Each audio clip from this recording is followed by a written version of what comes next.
Lama tak jumpa, jumpa pun tak lama. Nah, karena kemarin masih banyak yang belum mengerti mungkin tentang tunas raja, jadi hari ini saya akan menjabarkan apa sih sebenarnya tunas raja itu dan apa kelebihannya jika kita memelihara tunas raja. Baik, langsung saja. Kita lupakan pembahasan yang lain, kita hanya fokus kepada tunas raja dan juga perbandingannya agar kita tahu betul tentang tunas raja. Kita juga harus memahami yaitu tunas tunggal atau ranting tunggal. Jadi inilah sahabat petani yang dikatakan tunas raja. Nah, kalau kita memelihara tunas raja, otomatis kita cukup memelihara sedikit tunas saja pada awal kita menumbuhkan tunas itu. Dikarenakan tunas raja itu akan memiliki ranting-ranting seperti ini. Nah, ranting-ranting ini akan tumbuh di samping-sampingnya nanti ya. Nah, itulah kelebihannya kalau kita memelihara tunas raja tersebut. Jadi katakanlah ya sobat petani, di bulan 9 kita menyimpan 4 tunas raja, anggaplah ini raja ya, dengan arah berlawanan seperti tanda tambah, ada yang ke kanan, ada yang ke depan, ada yang ke samping kiri. Pokoknya dia harus tidak boleh tumpang tindih. Jadi dengan memelihara hanya dengan 4 ranting itu saja kita sudah cukup, karena secara perlahan sebelum dia akan berbunga seperti ini, maka keempat tunas tadi akan menimbulkan atau menumbuhkan ranting-ranting di sampingnya ini. Perawatannya simple, tunas raja itu cukup ya sedikit kita menumbuhkan, tapi dia akan keluar ranting-ranting di sampingnya ini. Nah, kalau untuk ranting biasa seperti ini ya, dia kan dari pangkal batang sana sampai ke sini hanya berdiri sendiri.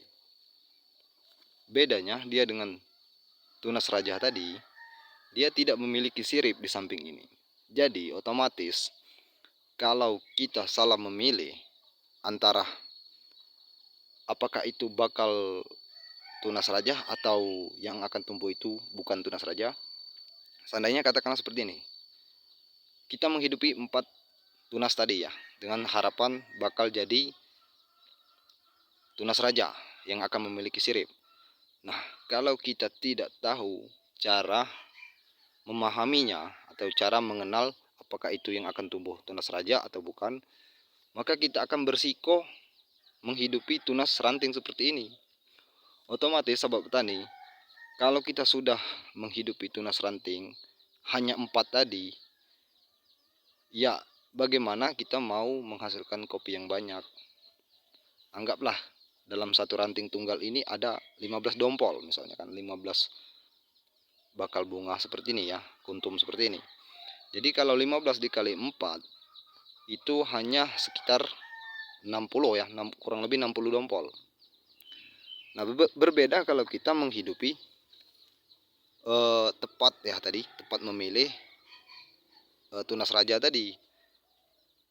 4 tunas yang kita hidupi dari awal titik tumbuh tadi itu bahkan bisa menghasilkan lebih dari 150 dompol. Karena apa? Ini saja kalau kita hitung dari yang sini sampai ke ranting-ranting sampingnya ini bisa saja sampai 20 bahkan 25. Kalau dikali 4 itu sudah 100.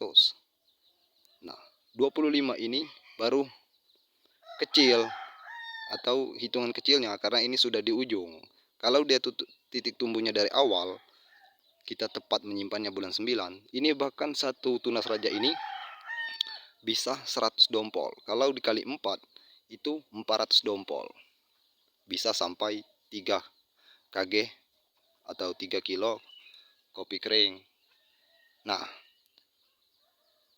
banyak yang masih takut itu karena belum paham yang tumbuh itu, yang tumbuh di pangkal ini, apakah dia akan tunas raja atau akan menjadi tunas ranting. Nah, itu yang jadi kendala. Banyak yang belum tahu.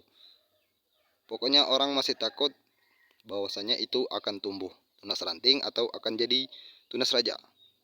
Nah, kemarin sudah saya buatkan, namun kalau ada yang masih kurang jelas, bisa ditonton bagian sini ya.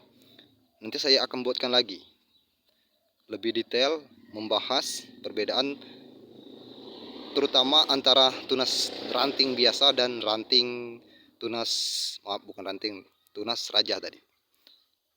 Mungkin dari video ini sobat petani sudah bisa membedakan atau memahami secara detail